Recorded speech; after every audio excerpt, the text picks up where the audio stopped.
వేసవి సెలవులు, అంతులేని ఆటలు, మర్చిపోలేని జ్ఞాపకాలు. కానీ ఈ సందడి వెనుక మనం గమనించని ఒక నిశ్శబ్ద మృత్యువు పొంచి ఉంది. పిల్లలు మైదానంలో క్రికెట్ ఆడుతున్నప్పుడు బంతి పొరపాటున ఆ విద్యుత్ ట్రాన్స్ఫార్మర్ దగ్గర పడవచ్చు.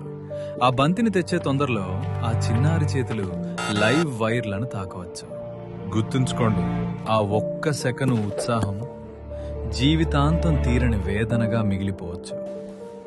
ఇక డాబాలపైన గాలిపటాలు ఎగరేసేటప్పుడు దారం కరెంటు తీగలకు చిక్కుకోవచ్చు.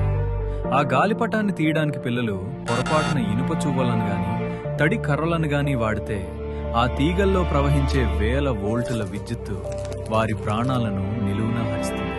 విద్యుత్తు ఎప్పుడు రెండో అవకాశం ఇవ్వదు. దాగుడు మూతలు ఆడుతూ పిల్లలు నిర్మానుష్యంగా ఉన్న బిల్డింగుల్లోకి వెళ్తుంటారు. అక్కడ నేల మీద తెగిపడిన కరెంటు వైర్లు ఉండొచ్చు. కనీసం చెప్పులు కూడా లేకుండా ఆడుకునే ఆ పసిపాదాలు తెలియక ఆ తీగలపై అడుగు వేస్తే ఆ ఒక్క అడుగు వారి జీవితంలో ఆఖరి అడుగు కావచ్చు. పిల్లలకు భయం తెలియదు, కానీ మనకు బాధ్యత తెలుసు.